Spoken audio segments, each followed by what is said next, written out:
Good afternoon, and thank you for being here today with us. I'm joined here today by Assistant Chief Chow, Deputy Chief Alan Hamilton, and Lieutenant Oldfield from our Missing Persons Unit. I wanted to provide you an update on the ongoing search for 30-year-old Hannah Kobayashi, who was reported missing last month. As the family is aware, late yesterday, after traveling to the U.S. Mexico border, we reviewed video surveillance from U.S. Customs and Border Protection, which clearly shows Kobayashi crossing the United States border on foot into Mexico. She was alone with her luggage and appeared unharmed. At this time, Kobayashi's case has been classified as a voluntary missing person. I know over the last few days there have been several questions raised surrounding her flight to New York. Our investigation, corroborated by video evidence, clearly shows Hannah at LAX appearing unharmed after arriving from Maui on November 8th of this year. For unknown reasons, she decided not to board her pre-scheduled flight to New York that same day. From November 8th to 11th, video footage and still imagery showed Hannah at various locations around Los Angeles. This information was subsequently verified by LAPD detectives. While she did check her bag through to New York, she requested her bag be sent to her at LAX, where we have surveillance footage of her retrieving it from the baggage carousel on November 11th. LAPD Missing Persons Unit has conducted extensive witness interviews, reviewed video surveillance, and collaborated with local and federal law enforcement agencies on this case.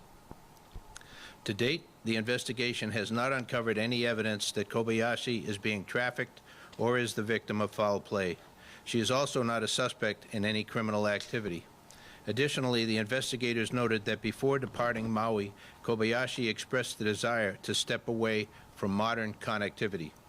Our priority is ensuring Ms. Kobayashi's safety and well-being, and we urge Ms. Kobayashi to contact her family, law enforcement, or personnel at the U.S. Embassy to let us know that she is safe. She has a right to her privacy, and we respect her choices, but we also understand that the concern her loved ones feel for her. A simple message could reassure those who care about her. While the LAPD investigation will not continue into Mexico, if anyone has credible information about Hannah's whereabouts, please contact local law enforcement. If Kobayashi returns to the United States, law enforcement will be notified.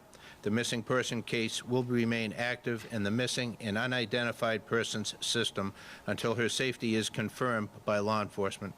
Anyone with additional information regarding this case may contact the Los Angeles Police Department at 877-LAPD-24-7 or 877-527-3247. Anonymous tips can also be submitted to Los Angeles Regional Crime Stoppers at www.lacrimestoppers.org.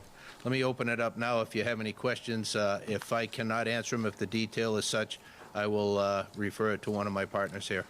Chief, safe to say that no crime has been committed then? No evidence of that?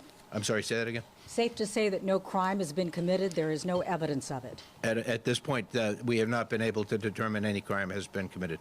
Chief, given that there's no reason then for any law enforcement agency to detain or arrest her at all at this point. That's correct.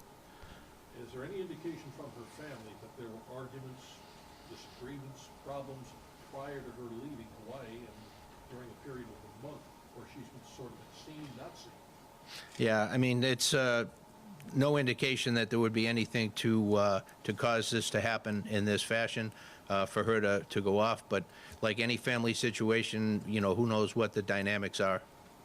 How did you learn that she had a desire to disconnect from modern technology? How did you learn that piece of information? Yeah, let me address that to Lieutenant Oldfield, if you would, Doug. Kelsey, your first and last name, please. Douglas Oldfield, D-O-U-G-L-A-S, last name Oldfield, O-L-D-F-I-E-L-D. I'm the officer in charge of the Special Enforcement Section out of Detective Support and Vice Division, which handles the missing person unit. Good question. Right, so for the question of whether she wanted to disconnect, by looking at her past social media, we then saw indications that there were some desires or posts that would be consistent in somebody who would have the desire to disconnect from their phone. I think it's not something that I have available right now. It's just that was part of the investigation. Are we 100% right on that? We can't say, right? We just know that she did not have her phone after she left LAX, right, around 1800 to 1900. We know she doesn't have her phone on her. For what reason? We can't say for sure. How did she get from LA to the U.S. Mexico border? Do you have any idea? Yes. So she traveled through the MTA. She then made it to Union Station. At Union Station, she used her passport and cash to purchase a ticket to get to the border, and she then crossed the border. Have you seen the video of the border? How would you kind Yes. of describe or characterize how she appeared to be? She appeared fine. She was with nobody else. I have nothing additional, but I have observed the video, yes. I spoke with Hannah's sister earlier today, and she says the family disagrees with law enforcement's assessment. What do you say to them? Well, fantastic. Thank you. Alan Hamilton, I'm the chief of detectives for the LAPD. We understand that there are concerns on behalf of family and friends. We've been very transparent with the family to this point. We have had daily communication and contact with family members, and we've given all the information that we can provide in terms of what our investigation has entailed, what the efforts have been on behalf of the LAPD and other partner law enforcement agencies. We've put a lot of resources into this investigation. So just to be clear to the public, the LAPD has taken this report seriously from the moment that we received it, and we have expended a lot of resources to include a trip this past weekend to the U.S. Mexico border to collaborate with our partners there. So this is an investigation where we've done a lot of things face-to-face with our partners, and we've done we've gone to extraordinary measures in terms of our technological investigations in this case. We've really left no stone unturned, and it's led us to this conclusion and the information that the chief is providing today. Alan, I don't know whether you or the lieutenant wants to go into it. Is there anything in the information you gained from previous messages, things like that, which mention a name of a person, a group, or something that might want to assist her in disconnecting from society? Is this an individual desire, or she expressed some kind of a knowledge or an awareness of a certain type of pattern of social, organization she might want to join somewhere in Mexico? Generalized individual desire, we have no information that she's working with anyone else. You guys had a couple of these cases recently, unfortunately, where women have decided to just, make a change or disappear on their own. Just any words you would say to someone thinking about this, or just encourage them, I guess? You guys take all these cases so seriously, it requires a lot of manpower. Tremendous amount of manpower, yeah. Figure them out. Yeah, a lot of personnel involved in any major investigation like this in order to try and protect those that are in many cases, very vulnerable. My ask would be to anybody considering doing this, think about the people that you're leaving behind, your loved ones who are going to be worried sick about you, the number of people, including law enforcement and other partners who are going to be looking for you, which then potentially takes them away from other work that is also critically important. So there's a lot other than somebody just deciding that they want to leave and disconnect. Consider those that are behind you and those that will be impacted by your actions. Obviously, your heart goes out to the family. They're worried about their Absolutely. daughter. And then, of course, we know that the father is gone as well. So Right. this is a family that's faced a lot of tragedy. Right. What would you say to them, Chief? I'm very sorry to the family for all that they've been throughout this ordeal. We're very sorry for their loss, and I don't know that words can express, the feelings that they're going through during this very difficult time.